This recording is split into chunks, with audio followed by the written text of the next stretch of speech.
Gold trusted gold buyers. మీరు తాకట్టు పెట్టిన బంగారాన్ని విడిపించి ఈ రోజు ఉన్న మార్కెట్ ధరకు కొనబడును.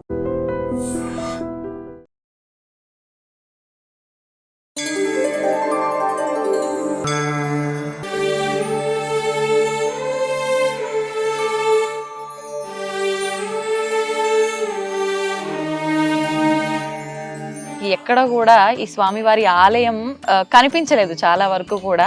నిజంగా ఆ స్వామివారి విశిష్టత గురించి నేను విన్నాను, చాలా చాలా గొప్పగా చెప్పారు.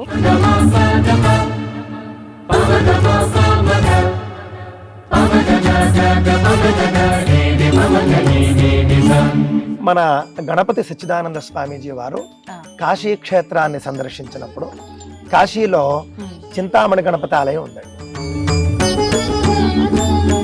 చింతామణి గణపతి స్వామి స్వయంగా గణపతి సచ్చిదానంద స్వామీజీ వారి స్వప్నంలోకి రావడం,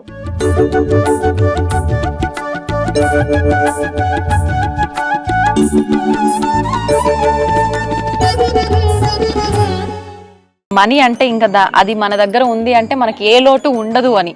అలాగే మనకున్న చింతలన్నీ దూరం చేసి మన నిజంగా మీరు చెప్పినట్టు న్యాయమైన సంకల్పం ఏదైనా ఉంటే ఖచ్చితంగా నెరవేరు. చాలా బాగా చెప్పారు. అంటే చాలా మంది అనుకుంటారు ఇంట్లో బీరువాలోనే బంగారం ఉంటే ఉన్నట్టు, ఇంట్లో మణులు ఉంటేనే ఉన్నట్టు.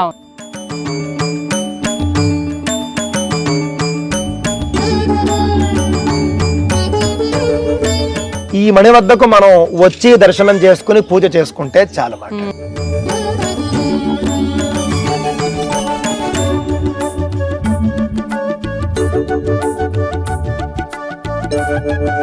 స్వామివారి ఆలయంలో గర్భగుడిలోకి వెళ్ళి మనం దర్శించుకొని స్వామివారిని మన చేతులారా మనం అలంకరించుకొని అన్ని చేసుకునే సౌకర్యం కూడా ఇక్కడ ఉంది.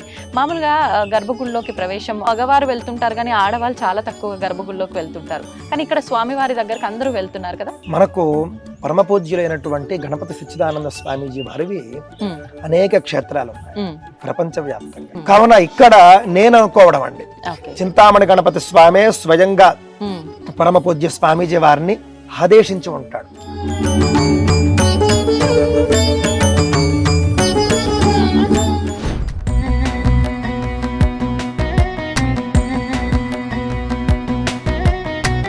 నమస్కారం, వెల్కమ్ టు ఐ డ్రీమ్.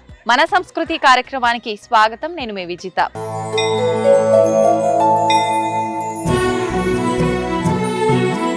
ప్రస్తుతం నేనున్న ప్రాంతం శ్రీ చింతామణి గణపతి దత్తక్షేత్రం దగ్గర నేనున్నాను. ఇక్కడ ఆలయ విశిష్టత గురించి, స్థల పురాణం గురించి చెప్పాలి అనంటే అంతా ఇంత కాదు, మాటలే సరిపోవు. చింతామణి గణపతి ఆలయం గురించి ప్రత్యేకంగా, ఇంకా ఇక్కడ హనుమంతుడి ఆలయము, ఈ క్షేత్రంలో చాలా విశిష్టమైన ప్రదేశాలు, వింతలు, ఇక్కడ మొక్కలకు కూడా చాలా ప్రత్యేకత ఉంది. ఇక్కడ దేవతా వృక్షాలు కూడా ఉన్నాయి. వీటన్నింటి గురించి కూడా ఇప్పుడు గురుగారితో మాట్లాడి తెలుసుకునే ప్రయత్నం చేద్దాం. ప్రస్తుతం మనతో పాటు ఉన్నారు ప్రముఖ ఆధ్యాత్మికవేత్త, ప్రవచనకర్త, ఋగ్వేద అధ్యాపకులు శ్రీ సంతోష్ కుమార్ గణపాటి గారు. ఇప్పుడు వారితో మాట్లాడి ఆలయ విశిష్టత గురించి, క్షేత్ర స్థల పురాణం గురించి అడిగి తెలుసుకుందాం.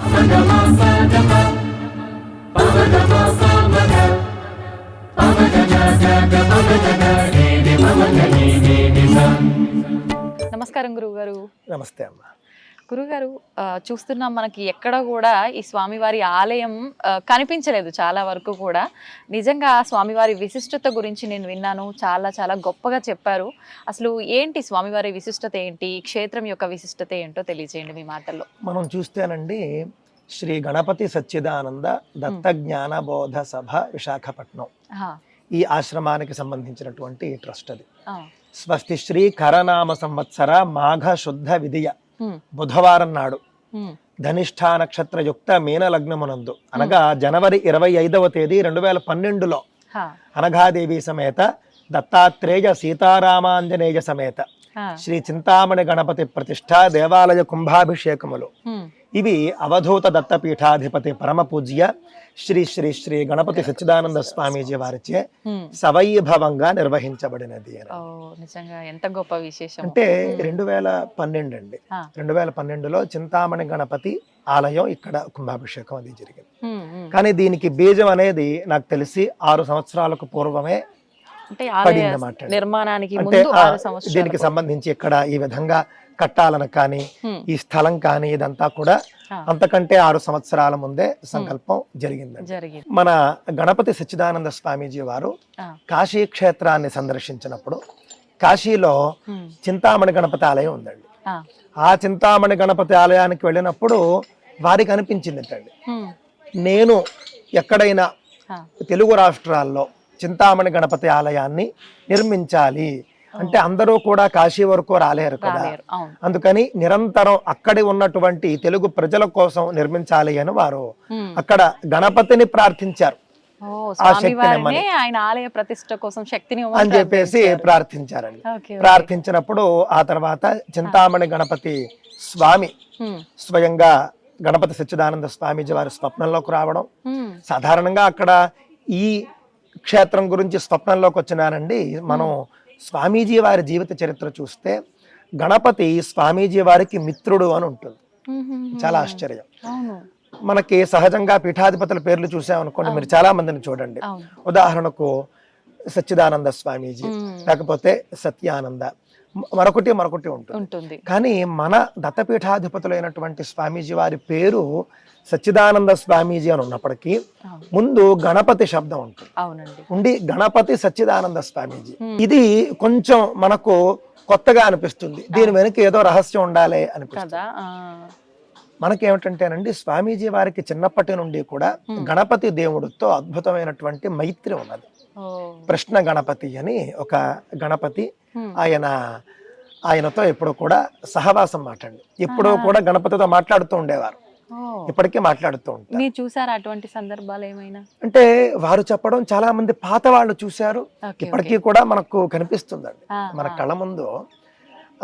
వారు ప్రజా సభల్లో ఉంటారంటే పబ్లిక్ ప్రోగ్రామ్స్ లో ఉన్నప్పుడు కూడా హఠాత్తుగా ఒక్కసారి వారు ఎవరితోనో దివ్య పురుషుడితో మాట్లాడుతున్నట్లుగా మనకు కనిపిస్తూ ఉంటుంది ఇప్పటికీ కూడా. అంటే అది మనం అర్థం చేసుకోలేం. ఆ విధంగా చాలా విషయాలు స్వామీజీ వారు గణపతిని అడగడం, గణపతి యొక్క సలహాతో చేయడం అనేది మనకు కనిపిస్తూ ఉన్నదండి. అందులో భాగంగానే ఈ చింతామణి గణపతి క్షేత్రానికి గణపతి అనుగ్రహించగా ఇక్కడ ఈ యొక్క కపిల మహర్షి సంచరించినటువంటి భూమి అని చెప్పేసి ఇందాక మనకు వాళ్ళు చెప్పారండి. చింతామణి గణపతి అని అంటేనే చాలా మంది ఏమనుకుంటారంటే చింతామణి అంటే అదేమిటో ఒక మణి, ఆ మణితో తయారు చేసినటువంటి గణపతి అనుకుంటారు. శమంతకమణి లాగా చింతామణి అంటే ఒక మణి అనుకుంటారు. కాదండి, చింతామణి అని అంటే చింతాయాం సర్వకామప్రద మణిరివ. మీరేదో బాధలో ఉన్నారు, లేదా మీకేదో కావాలి, మీకేదో కష్టం వచ్చింది, లేదా మీకేదో ఒక పని నెరవేరాలి, దానికి సంబంధించినటువంటి బాధలోనో లేకపోతే ప్రయాసలోనో మీరుంటారు, దానికి చింత అని పేరు. అలాంటి చింతా సమయంలో మనకు అన్ని కోరికలను కూడా తీర్చడానికి నేనున్నాను అని చెప్పేసి మనకు తెలియజేసేటటువంటి గణపతికే చింతామణి గణపతి అని పేరు. అంటే ఆయన కోరిక తీర్చడాల్లో, న్యాయబద్ధమైనటువంటి కోరికలు తీర్చడాల్లోనూ మన బాధలను తీర్చడాల్లోనూ ఆయన మణి ఉంటారు. అందువల్ల ఆయనకి చింతామణి గణపతి అని పేరు వచ్చిందండి. అంటే మనీ అంటే ఇంకా అది మన దగ్గర ఉంది అంటే మనకి ఏ లోటు ఉండదు అని. అలాగే మనకున్న చింతలన్నీ దూరం చేసి మన నిజంగా మీరు చెప్పినట్టు న్యాయమైన సంకల్పం ఏదైనా ఉంటే ఖచ్చితంగా నెరవేరు. చాలా బాగా చెప్పారు. అంటే చాలా మంది అనుకుంటారు ఇంట్లో బీరువాలోనే బంగారం ఉంటే ఉన్నట్టు, ఇంట్లో మణులు ఉంటేనే ఉన్నట్టు. కాదండి, ఈ విధంగా ఇక్కడ చింతామణి గణపతి స్వామి మహాత్ముల యొక్క చేతుల మీదుగా ప్రతిష్ఠ కావించబడి మనందరికీ దర్శనం ఇవ్వడం అనేది మనందరికీ మణి ఉన్నట్లుగా ఈ మణి వద్దకు మనం వచ్చి దర్శనం చేసుకుని పూజ చేసుకుంటే చాలు. అంతే, మీరు చెప్పింది వాస్తవం అండి. నిజంగా భగవంతుడు ఎక్కడున్నా ఆయన న్యాయబద్ధంగా ఉన్న భక్తులకి ఎప్పుడు అనుగ్రహిస్తాడు అంటారు కదా, మన ఇంట్లో ఉన్నట్టే స్వామివారు. అంతే అంతే నిజంగానే. పైగా ఏంటంటేనండి, ఇక్కడ మీరు వాతావరణం చూస్తే ప్రకృతి ఒడిలో స్వామి ఉంటాడు.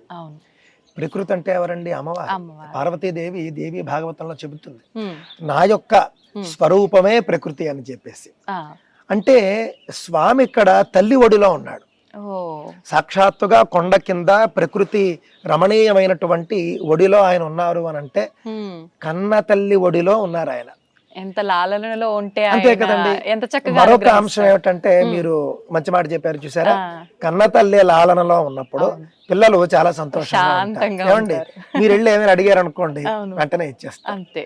పైగా కేవలం ప్రకృతి ఒడిలో మాత్రమే కాదు, ఇక్కడ మీరు చూస్తే కొండ. కొండ కొండ అని అంటే మనకు అమ్మవారిని మనం హైమవతి అని మనం అంటాం. అంటే ఏమిటి? హిమవంతుడు అని ఒక ఆయన ఉంటాడు, హిమవంతుడు. హిమవంతుడి పుత్రిక అమ్మవారు. ఆయనకే పర్వతరాజు అని పేరు. పర్వతరాజు పుత్రిక కాబట్టే పార్వతి అన్నారు. ఆ విధంగా పర్వతం క్రింద కన్న తల్లి ఒడిలో స్వామి ఉన్నాడు అనంటే అమ్మమ్మ గారింట్లో ఉన్నాడు. సహజంగా మనకి చంటి పిల్లలకి ఏంటంటేనండి, అమ్మమ్మ వాళ్ళ ఇంటికి వెళ్ళినప్పుడు వాళ్ళకి కావలసినవన్నీ నడుస్తూ ఉంటాయి, చాలా సంతోషంగా ఉంటారు. ఆ విధంగా స్వామి ఇక్కడ ఎల్లప్పుడూ అమ్మమ్మ ఇంటిలో కన్న తల్లి ఒడిలో ఉండి దర్శనం ఇస్తూ ఉంటాడు. ఆడవారు కూడా సహజంగా మీకు తెలిసే ఉంటుంది, పుట్టింట్లో వాళ్ళు చాలా సంతోషంగా ఉంటారు. అలాగే అత్తవారింట్లో ఉండడానికి కాదు, పుట్టింట్లో వారు చాలా సంతోషంగా, ఆ యొక్క మమకారం వేరేగా ఉంటుంది. ఆ విధంగా పార్వతీ అమ్మవారు ఇక్కడ పుట్టింట్లో ఉన్నట్లుగాను, చింతామణి గణపతి స్వామి ఇక్కడ కన్నతల్లి ఒడిలో ఉన్నట్లుగాను మనందరికీ దర్శనం ఇస్తూ ఉన్నాడు. అలాంటి స్వామిని మనం ప్రార్థించి మన బాధలు పోగొట్టుకుందాం, మన యొక్క కోరికలు నెరవేర్చుకుందాం. అయితే గురుగారు, ఇప్పుడు ఈ ఆలయం చుట్టుపక్కల ఉన్న ప్రాంతాల వాళ్ళే వస్తుంటారా, ఇంకా వేరే దూర ప్రాంతాల నుంచి కూడా ఇక్కడ వచ్చి దర్శించుకుంటుంటారా? వస్తూ ఉంటారండి. ఎందుకంటే మీకు కాశీలో ఒక చింతామణి గణపతి ఆలయం ఉంది, ఆ తర్వాత ఉజ్జయినిలో ఉందండి. అవి రెండు కూడా మోక్షపురులు, సప్త మోక్షపురాల్లో ఒకటి. సప్త మోక్షపురాల్లో అవి ఉన్నాయి. ఇక్కడ ఆ రెండూ కాకుండా తెలుగు రాష్ట్రాల్లో ఇక్కడ ఉంది మనకి చింతామణి గణపతి ఆలయం. ఈ స్థాయిలో చాలా అదృష్టం. మీకు ఇక్కడ మీరు చూసారు, మీరే ఆశ్రమ వాతావరణం అండి, చాలా బాగుంది. ఒక అత్యద్భుతమైనటువంటి కైలాసం లాగానే ఉంటుంది. కైలాసం ఏ విధంగా ఉంటుంది అని మీకు అక్కడ వర్ణన ఉంటుందో ఆ విధంగా మనకు చెట్లు, రుద్రాక్ష చెట్టుతో మొదలుపెట్టి రాశి వనం ఏమిటి, నక్షత్ర వనం ఏమిటి, అదే విధంగా నవగ్రహ వనం, 32 గణపతులు, ఆంజనేయ స్వామి సన్నిధి, దత్తాత్రేయుడు, శివాలయము, ఈ విధంగా అన్నపూర్ణ మందిరం ఉంటుంది. ప్రతి ఆదివారం అన్నదానాలు, చిన్నపిల్లలకు ఆదివారాల్లో విద్యార్థులకు ప్రత్యేకమైనటువంటి ఉచిత తరగతులు, వాళ్లకు భోజనాలు, ఇవన్నీ కూడా ఒక అద్భుతమైనటువంటి ప్రత్యేక ఆధ్యాత్మిక లోకం. అవును, నిజంగానే. ఇప్పుడు మీరు అన్నారు కానీ నేనే మాట్లాడదాం అనుకున్నా. మామూలుగా చాలా బాధలు, ఇబ్బందులు ఉండి ఎటైనా వెళ్ళిపోయి 4 రోజులు ప్రశాంతంగా ఉండి వస్తే బాగుంటుంది అనిపిస్తుంది కదా గురుగారు. అలాంటి వాళ్ళకి చాలా అద్భుతమైన ప్రదేశం. ఇప్పుడు సహజంగా చాలా మంది ఏమో వారాంతాల్లో మేము ఏదో వెకేషన్స్ కి వెళ్తున్నా ఉంటాం. అవునండి.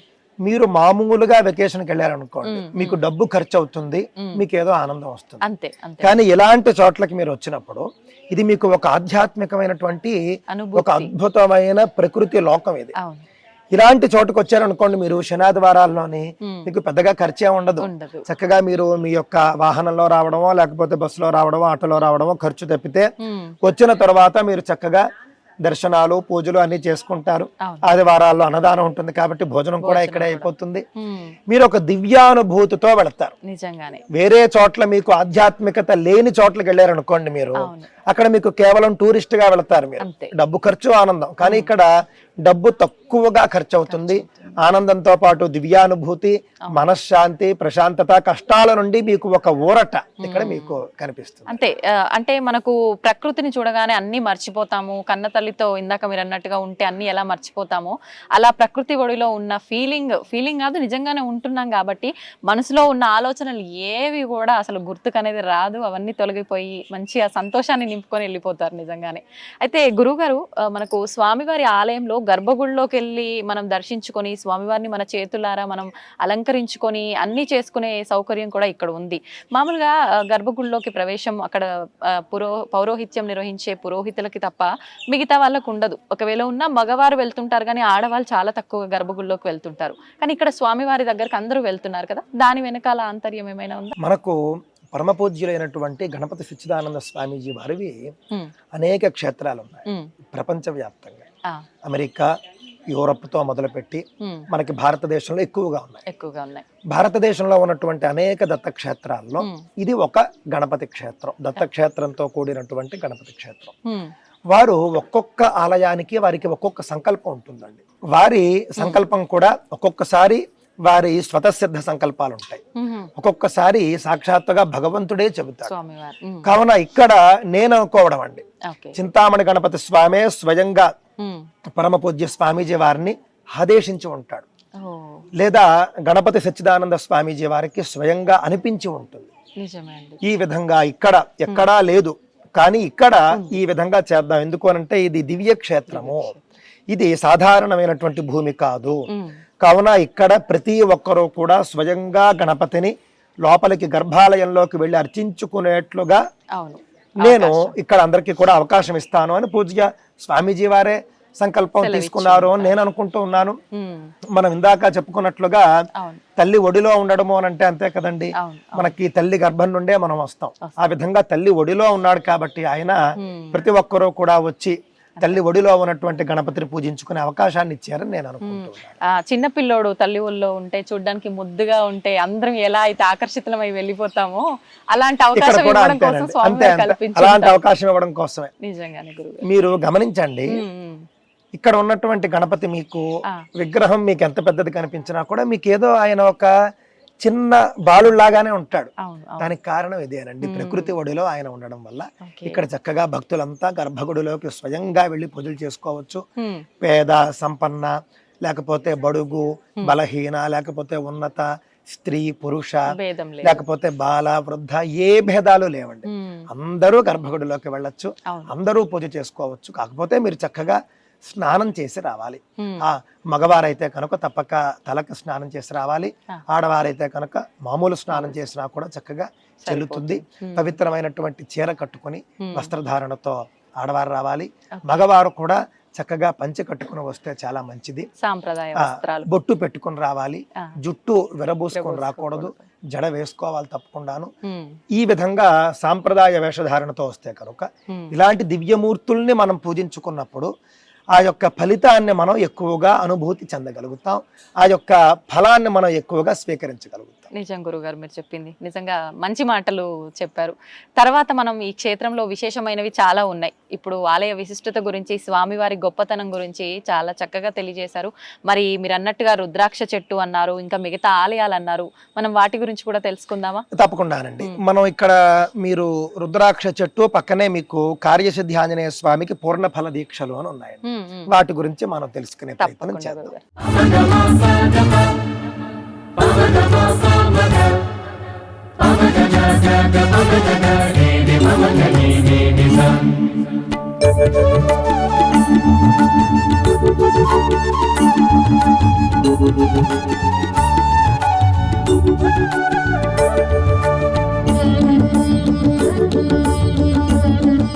గురుగారు, చూస్తున్నాం కదా ఇక్కడ ఏమో కొబ్బరికాయలు అయితే కొత్తగా కనిపిస్తున్నాయి. మామూలుగా ముడుపులు కట్టడం అంటే ఒక వస్త్రంలో పెట్టి కట్టడం అలా చూస్తుంటాము.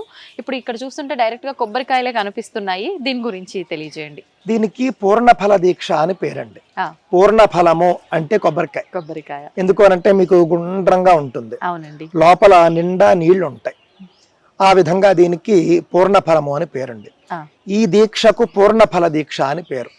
ఆంజనేయ స్వామిని ఉద్దేశించి చేసేది.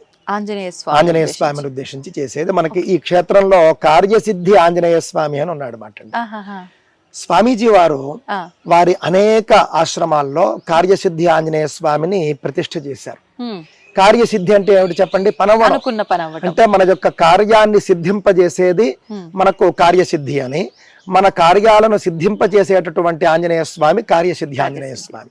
కావున మీకు ఏదైనా ఒక పని ఉందనుకోండి, ఉదాహరణకు మీకు ఉద్యోగం రావాలి, మీకు అంటే ఆల్రెడీ మీకు ఉద్యోగం ఉందనుకోండి, ఉద్యోగం రావాలనుకోండి, ఉద్యోగంలో ప్రమోషన్ రావాలి. అలాంటప్పుడు మీకు చాలా కాలంగా అవటం లేదు పని. మీ ప్రయత్నాన్ని మీరు చేస్తూ మీకేదో నేను ఎంత కష్టపడినా కూడా నాకు ఫలితం రావటం లేదే, ఎందుకు ఇలాగా అని మీకు ఒకరోజు అనిపిస్తుంది. అప్పుడు రావాలి ఇక్కడికి. అప్పుడు వచ్చి, అంటే ఈ మాట ఎందుకు చెబుతున్నానంటే, మేము పూర్ణ ఫలదీక్ష కట్టేస్తాం, ఇంక మేము హాయిగా ఇంట్లో కాలు మీద కాలేసుకుని కూర్చుంటే పనులు అయిపోతాయి, అలా ఉండదు ఎప్పుడు కూడా. ఏ కర్మైనా కూడా మన ప్రయత్నం మనం చేస్తూ మనం ఈ యొక్క దైవ కార్యక్రమాలు అనేవి చేయాలి. ఈ పూర్ణ ఫల దీక్ష ఈ విధంగా మనకు ఉద్యోగం రావాలనో, ఉద్యోగంలో ప్రమోషన్ రావాలనో, పెళ్లి కావాలనో, పెళ్ళైతే పిల్లలు పుట్టాలనో, కొంతమంది విదేశీయానానికి ప్రయత్నం చేస్తారు, వాళ్ళకేమో వీసా రాకపోవడాలు ఇవన్నీ కూడా ఇబ్బందులు ఉంటాయి. ఏ పని కోసమైనా సరే మీరు ఇక్కడికి వచ్చి కార్యసిద్ధి ఆంజనేయ స్వామిని దర్శించి పూర్ణఫల దీక్ష చీటీ ఇస్తారు. చక్కగా చీటీ తీసుకుంటే కనుక మీకు ఒక కొబ్బరికాయ ఇస్తారు. ఈ విధంగా కొబ్బరి బొండం ఇస్తారు. బొండాన్ని తీసుకుని మీరు ఆంజనేయ స్వామి మందిరంలోకి వెళ్ళారనుకోండి, అర్చకులు ఉంటారు అక్కడ. అర్చకులు మీతో సంకల్పం చేయిస్తారు. మీరు ఎందుకు కడుతున్నారో కూడా అడుగుతారు. ఆ విధంగా మీతో సంకల్పం చేయిస్తారు. బయటికి చెప్పాలండి? అంతేనండి, మీరంటే అర్చకుడికి చెబితే చాలు అర్చకుడికి. ఇది పని అని, అప్పుడు ఆ పనితో సంకల్పం చేయిస్తారు. ఆ గురుగారు పని పేరు చెప్తే చెప్పి. కోరికలు నెరవేరు అంటుంటారు కదా, అది అంటే దేవుడి దగ్గర చెప్పాల్సిందేగా. మీరు అర్చకుడికి చెప్తే దేవుడికి చెబుతున్నట్టు, అంటే దేవుడి కోసం చెబుతున్నట్టు. అందువల్ల మీరు అర్చకుడికి చెప్తే అదే సంకల్పం చేయిస్తాడు ఆయన. ఆ విధంగా మీరు సంకల్పం చెప్పుకొని స్వామికి ఈ యొక్క పూర్ణ ఫల దీక్ష నేను చేస్తున్నాను అని చెప్పుకుంటారు. ఓకే. ఈ దీక్ష 16 రోజుల దీక్ష అండి. 16 రోజులుగా ఈ చేయాలి. రోజు మీరు ఈ పూర్ణ ఫలాన్ని మీరు తీసుకున్నారనుకోండి, ఓకే. సంకల్పం చేసుకుని సంకల్పం చేయించి పూజ చేస్తారు స్వామికి. ఆ. ఆ తర్వాత మీరు ఈ కొబ్బరికాయల మీద మీకు డేట్లు కనిపిస్తున్నాయి. అవునండి. ఈ డేట్ ఏమిటంటే మీరు కట్టినటువంటి రోజు నుండి 16 రోజులకు లెక్క వేసి 16వ రోజు అక్కడ మీకు డేట్ ఉంటుందండి. అంటే మొదలు పెట్టిన రోజు మళ్ళీ 16వ రోజు మీకు మొదలు పెట్టిన రోజు వేయరు సహజంగాను, మీకు 16వ రోజే వేస్తారండి. ఓకే. అంటే మీకు 16వ రోజు ఎప్పుడు వస్తుంది అనేది ఇక్కడ వేస్తారు మీకు. ఆ రోజు దీన్ని తీస్తారు. అంటే 16వ రోజు మీరు రావాలి ఇక్కడికి. ఒకవేళ మీరు రాలేకపోయినా కూడా ఇక్కడ అర్చకులు ఏం చేస్తారంటే ఈ రోజు మనం స్వామికి కొట్టాల్సినవి ఏమున్నాయని తీస్తారు. చూస్తే డేట్ ఉంటుంది, వెంటనే ఆ బొండం తీస్తారు. బొండం తీసి ఒలిచేసి ఆ కొబ్బరికాయను కొట్టి స్వామికి నైవేద్యం చేస్తారు. ఈ 16 రోజులు కూడా మీరు మొదటి రోజు మీరు సంకల్పం చేస్తారు కదా, అప్పుడు మీకు ఒక మంత్రం ఇస్తారు. త్వమస్మిన్ కార్య నిర్యోగే ప్రమాణం హరిసత్తమ హనుమన్ యత్నమాస్థాయ దుఃఖక్షయ కరోభవ. ఈ శ్లోకం ఎక్కడిదంటేనండి వాల్మీకి రామాయణంలో సుందరకాండలో సీతాదేవి అక్కడ అశోకవనంలో ఉన్నప్పుడు ఆంజనేయ స్వామి వస్తాడు చూసారా, ఆంజనేయ స్వామితో చెబుతుంది త్వమస్మిన్ కార్య నిర్యోగే ప్రమాణం హరిసత్తమ హనుమన్ యత్నమాస్థాయ దుఃఖక్షయ కరోభవ. ఈ యొక్క కార్యంలో నేను నిన్ను నియోగిస్తూ ఉన్నాను, లేదా నువ్వు నియోగించబడ్డావు. చక్కగా నీ యొక్క కార్యాన్ని నువ్వు నియోగించబడినటువంటి కార్యాన్ని నువ్వు సఫలం చేసి ఈ దుఃఖ సాగరం నుండి నన్ను బయట పడవేయని సీతాదేవి ఆయనతో చెబుతుంది. అదే శ్లోకం మనకి ఇక్కడ పూర్ణ ఫల దీక్షలో ఇస్తారు. 16 రోజులు రోజు కనీసం 108 సార్లు తో మొదలుపెట్టి ఎన్ని సార్లు చేయగలిగితే అన్ని సార్లు కూడా మీరు జపం చేయాల్సి ఉంటుంది. ఇదంతా కూడా ఒక వ్రతం లాగా ఈ 16 రోజులు. అంతే, 16 రోజులు చాలా నియమాలు అని అంటేనండి, మాంసాహారము మద్యము లేకుండా ఉంటే మంచిది. ఇతర విషయాల్లో కూడా 16 రోజులు సాత్విక ఆహారం తీసుకుంటూ ఇంట్లోనే భోజనం చేస్తూ కొంచెం మంచిగా ఉంటూ సత్యాన్ని మాట్లాడుతూ ఈ విధంగా మనం చేస్తే కనుక మనకు మరింత సత్ఫలితం వస్తుంది. గురువు గారు, ఇప్పుడు మామూలుగా నియమాలు పాటించాలన్నారు. కొంచెం పెద్దవాళ్ళు పూజలు ఏమైనా చేస్తుంటే పిల్లలు అన్ని నియమాలు పాటించాలంటే కష్టమే. ఇప్పుడు ఎగ్జాంపుల్కి నేను ఇలాంటిది ఏదైనా దీక్ష తీసుకున్నానే అనుకోండి, కార్యఫల సిద్ధి కోసము, నేను ఒక్కదాన్ని నియమాలు పాటించాలా, ఇంటిల్లిపాది పాటించాల్సి ఉంటుందంటారా? ఏం లేదండి, ఎవరైతే సంకల్పం చేసుకుంటారో వాళ్ళే పాటిస్తే సరిపోతుంది. ఇంట్లో వాళ్ళు చేయాల్సింది ఒకటి ఉంది, అదేమిటి అని అంటే వీళ్లకు అడ్డం రాకుండా ఉంటే చాలు. వీళ్ళ నియమాలకు వాళ్ళు అడ్డం రాకుండా ఉంటే చాలు, వీళ్లకు సహకరిస్తే చాలు, వాళ్ళను పాపం వాళ్ళు పోరకుండా ఉంటే చాలు.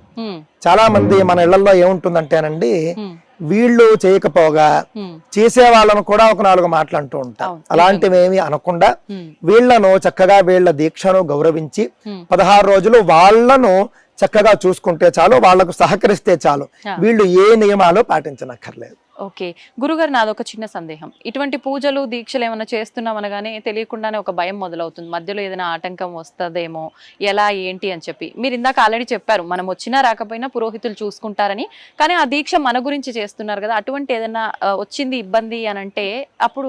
మంచి ప్రశ్న వేశారండి. ఈ దీక్షనే కాదు, గుర్తుపెట్టుకోండి, మీరు ఏ దీక్షలు తీసుకున్నా కూడా స్త్రీలకు సహజంగా ఉండే ఇబ్బంది రోజులు ఉంటాయి.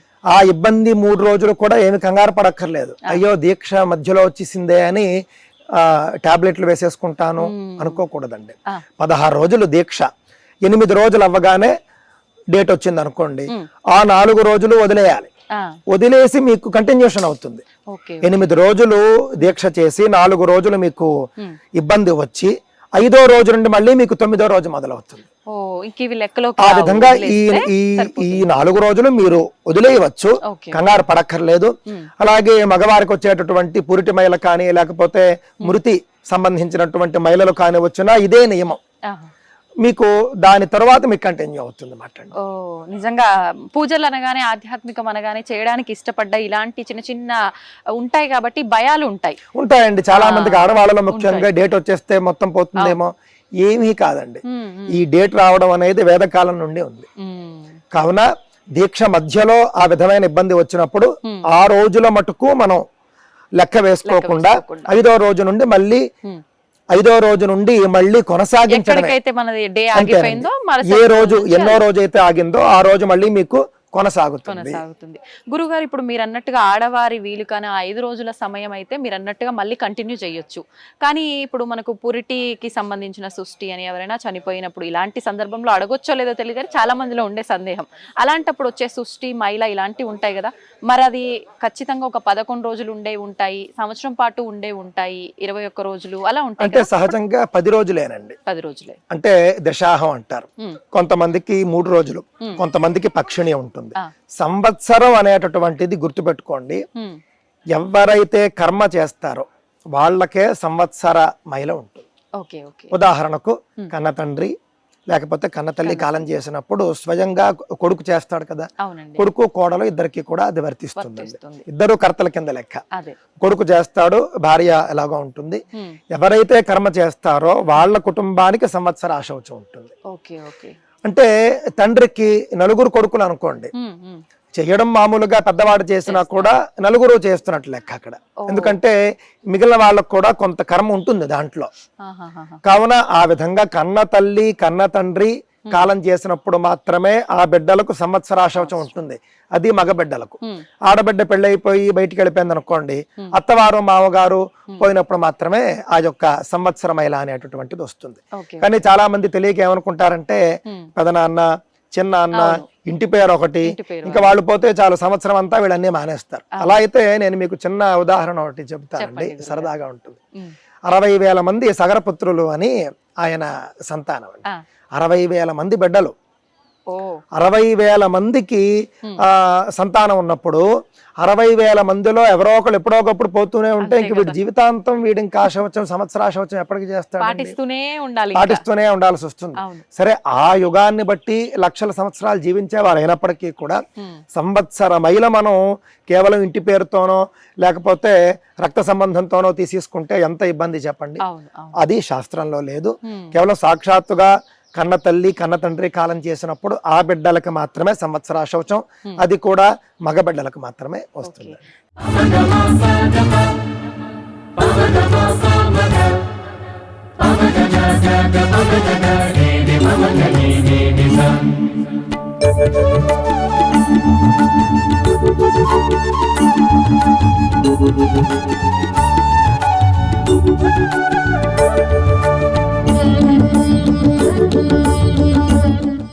సంతోషం గురుగారు, మాకు ఈ యొక్క ముడుపుల విశిష్టతతో పాటు నిజంగా చాలా డౌట్స్ కూడా క్లియర్ చేశారు. ఇక్కడ ముడుపనే కాదు, ఎక్కడ ముడుపు కట్టాలన్నా ఏదన్నా నోము లాంటి చేయాలన్నా కూడా ఇలాంటి డౌట్స్ ప్రతి ఒక్కరిలో ఉన్నాయి.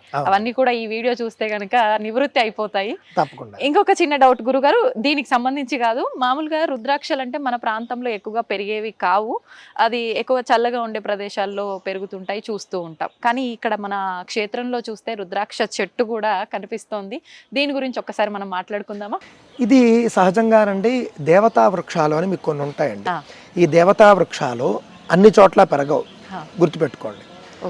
తులసి చెట్టు చాలా మన భాషలో చెప్పాలంటే సున్నితమైనదండి. తులసి చెట్టుకి అనేక నియమాలు ఉంటాయి. అందుకే మన ఇంటి వద్ద మనం పెంచుకునేటటువంటి తులసి చెట్టుకి అనేక నియమాలు ఉంటాయి. తులసి చెట్టుకు నియమాలు ఉండటంతో పాటు తులసి చెట్టు ఎలా ఎదుగుతుందో దాన్ని బట్టి కుటుంబ ఎదుగుదల ఇది కూడా ఉంటుందండి. అది కూడా చెబుతారు. దేవతా వృక్షాలు సూచిస్తాయి మనకి అవి.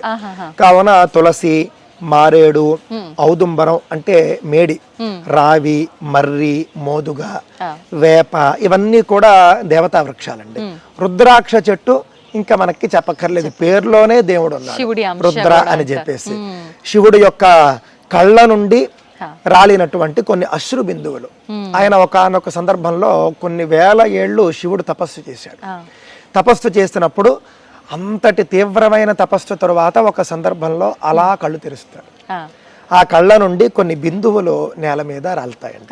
ఆ బిందువుల నుండి పుట్టినటువంటిదే రుద్రాక్ష చెట్టు. రుద్ర అంటే శివుడు, అక్ష అంటే కళ్ళండి, అక్షి అంటే. ఆ విధంగా రుద్రాక్ష అనేటటువంటిది సొంతంగా శివుడి కళ్ళ నుండి ఉద్భవించింది దేవతా వృక్షం. ఇలాంటి దేవతా వృక్షాలు మనకి ఎక్కడంటే అక్కడ పెరగవండి. చాలా మంచి సారవంతమైన భూమి ఉండాలి, దానికి చాలా మంచి వాతావరణం కూడా ఉండాలండి. అందుకే మనకు రోజు కూడా తులసికి మనం ఎందుకు పూజ చేస్తామంటే తులసి ఎదగడానికి ఆ యొక్క పూజ అనేది ఉపయోగపడుతుంది. పూజ ఎదగటానికి కూడా ఉపయోగపడుతుంది. ఇందులో రహస్యం ఏంటంటేనండి, చాలా మంది చెప్పరు. ఒక పరిశోధన ఒకటి ఉందిటండి. ఆ పరిశోధన ఏమిటంటే, ఒక అడవిలో, ఇది అమెరికాలోనే చేసినట్లుగా ఉన్నారు, ఎక్కడ చేశారో నాకు గుర్తులేదు, కానీ ఒక చోట ఏం చేశారంటేనంటండి, ఒక గ్రూప్ ఆఫ్ పీపుల్ ఒక చెట్టు వద్దకు వెళ్ళి రోజు ఆ చెట్టును తిడుతూ ఉండడం, రోజు ఆ చెట్టును దూషిస్తూ ఉండడం, రోజు ఆ చెట్టుని మానసికంగా బలహీనం చేసినట్లుగా మాట్లాడడం. మనుషులతో ఎలా అంతేనండి. ఒక సాటి మనిషిని ఏ విధంగా మనం పూర్తిగా అసలు ఒక ఇది చేస్తామో ఆ విధంగా ఒక చెట్టుని చేశారండి ఒక చోట. ఇంకో చోట మాత్రం ఏం చేశారంటే, చక్కగా ఆ చెట్టు వద్దకు వెళ్ళి రోజు నీళ్లు పోయడం, ఆ చెట్టుని ప్రేమగా చూసుకోవడం, ఆ చెట్టు వద్ద ఒక ఆహ్లాదకరమైనటువంటి వాతావరణం ఏర్పరిచారన్నమాట. రెండు మార్పులు గమనించారు. గమనిస్తే రోజు తిడుతున్నటువంటి చెట్టు చిట్ట చివరికి చచ్చిపోయే స్థితికి వచ్చిందండి. రోజు ఎంతో సంతోషకరంగా మంచిగా చూసుకున్నటువంటి చెట్టు మంచి అభివృద్ధి సాధించింది. ఇది వేల ఏళ్ల క్రితమే మన వాళ్ళు గమనించారండి. అందువల్లనే మనకు దేవతా వృక్షాలు, మనకు మేలు చేసే దేవతా వృక్షాలు ఏవైతే ఉన్నాయో వాటిని పూజించడం అనేది మన సంస్కృతిలో చేరింది. రోజు పూజించి, మనకు పూజల్లో ఏముంటుందండి, తులసమ్మవారిని మనం స్తుతిస్తాం, చక్కగా మనం భక్తిగా నీళ్లు పోస్తాం, అలాగే ధూపం ఇస్తాం, దీపం ఇస్తాం, నైవేద్యం ఇస్తాం. మహాభారతంలో ఉంది మనకు. మహాభారతంలోనండి వృక్షశాస్త్రం మీకు చెబుతారు. ఆ వృక్షశాస్త్రంలో ధూపం ఇవ్వడం ద్వారా, నీళ్లు పోయడం ద్వారా, పూజ చేయడం ద్వారా, వీటన్నింటి వల్ల కూడా చెట్ల వృద్ధిలో మార్పు ఉంటుందని దాంట్లో ఉందండి. అందులో అంటే నీళ్లు, చెట్లు వాటి యొక్క వేళ్ల ద్వారా నీటిని తాగుతాయి అనేటటువంటిది మనకు మహాభారతంలో మొట్టమొదట మనకు కనిపిస్తుంది. తర్వాత మనకు తాజాగా శాస్త్రవేత్త జగదీష్ చంద్రబోస్ గారు చెప్పడం జరిగిందండి. ఆ విధంగా చెట్లకు కూడా భావోద్వేగాలు ఉన్నాయి. అది భారతీయ శాస్త్రవేత్త జగదీష్ చంద్రబోస్ గారే లోకానికి తెలియజేశారు, చెట్లకు కూడా భావోద్వేగాలు ఉన్నాయని. కావున మనం ఏదైనా ఒక చెట్టును మనం భక్తిగా చూసుకుంటే అద్భుతంగా పెరిగి మనకు అద్భుతమైన ఫలితాలు ఇస్తుంది. కావున ఇలాంటి దేవతా వృక్షాలు అనేటటువంటివి పెరగడం చాలా కష్టం అండి. కానీ రుద్రాక్ష చెట్టు మీరు చూస్తే ఈ ఆశ్రమంలో ఇంత అద్భుతంగా పెరుగుతున్నది. మళ్ళీ దేవతా వృక్షాల్లో రుద్రాక్ష చెట్టు కాస్త మళ్ళీ డిఫరెంట్. రుద్రాక్ష చెట్టు చల్లని ప్రదేశాల్లో ఎక్కువగా పెరుగుతూ ఉంటుంది. కానీ ఇక్కడ మీరు వేసవ కాలంలో చూస్తే టెంపరేచర్ ఎంత ఉంటుందో మీకే తెలుసు, 45 వరకు వెళ్ళిపోతుంది. అయినా ఇక్కడ రుద్రాక్ష చెట్టు అద్భుతంగా పెరిగింది. ఇది క్షేత్ర మహిమగాను, పూజ్య స్వామీజీ వారి మహిమగాను నేను భావిస్తూ ఉన్నాను. నిజంగానే తెలిసిపోతుంది గురుగారు, ఆ మహిమ అనేది ఉండే ప్రశాంతమైన వాతావరణంలో మనం ఎంత ప్రశాంతంగా ఉంటున్నామో ఇదొక నిదర్శనం. అయితే మీరు అన్నట్టుగా ఇలాంటి వింతలు ఇంకొన్ని ఆ విశేషాలని తెలియజేస్తున్నాయి కళ్ళకు కట్టినట్టుగా. గురుగారు, ఇప్పుడు ఈ రుద్రాక్షలు వచ్చిన తర్వాత ఎవరైనా తెంపొచ్చా వాటిని, ఏంటి, ఎలా వాటిని మళ్ళీ ఏమైనా చేయాల్సి ఉంటుందా పూజలో? అంటే ఇక్కడ ఈ చెట్టుకి సంబంధించి పబ్లిక్ ఎవరికి కూడా అనుమతి లేదండి.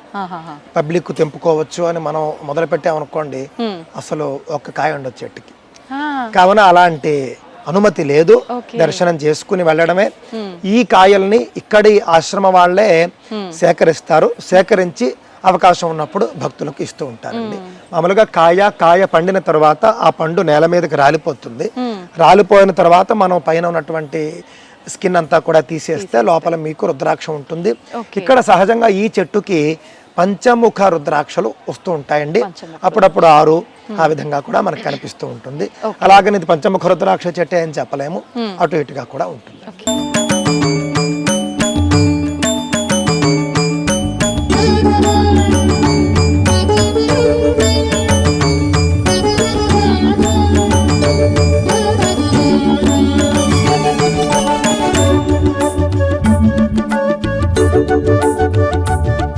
గురువు గారు చెప్పారు మనం నెక్స్ట్ చూడబోయేది క్షేత్రంలో రాశివనం అని. మనం రకరకాల వనాల గురించి విన్నాం, కానీ రాశివనం అనేది వినటానికి కొత్తగా ఉంది. ఇప్పుడు గురుగారితో మాట్లాడి అసలు ఈ వనం ప్రత్యేకత ఏంటి, ఇక్కడ ఏముంటాయో అడిగి తెలుసుకుందాం.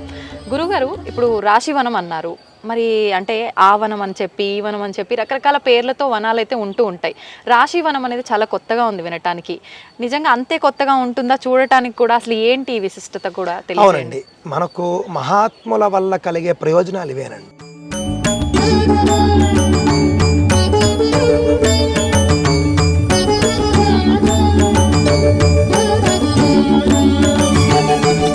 మనం ఇప్పుడు రాశివనంలో ఉన్నామండి.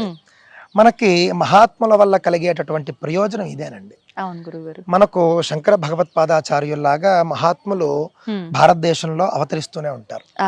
ఆ విధంగా పరమ పూజ్యులు గణపతి సచ్చిదానంద స్వామీజీ వారు ఈ యొక్క రాశివనం అనేటటువంటి ఒక కాన్సెప్ట్ ని తీసుకొని వచ్చారు. ఇది పురాణాల్లో ఉన్నదే. ఏమిటి రాశివనము అనంటే కనుక 12 రాశులకు కూడా 12 చెట్లు ఉన్నాయండి. రాశికి చెట్టు అంతేనండి. అంటే మేషరాశికి ఒక చెట్టు, ఆ విధంగా 12 రాశులకు ఉంటుంది. 27 నక్షత్రాలకు కూడా 27 చెట్లు ఉంటాయి అక్కడ. అంటే ప్రత్యేకంగా ఒక చెట్టుని అట్లా నిర్దేశించబడిందే ఉంది. అంతేనండి, ఇది మనకు శాస్త్రంలో ఉంది. 9 గ్రహాలకు 9 చెట్లు ఉంటాయి.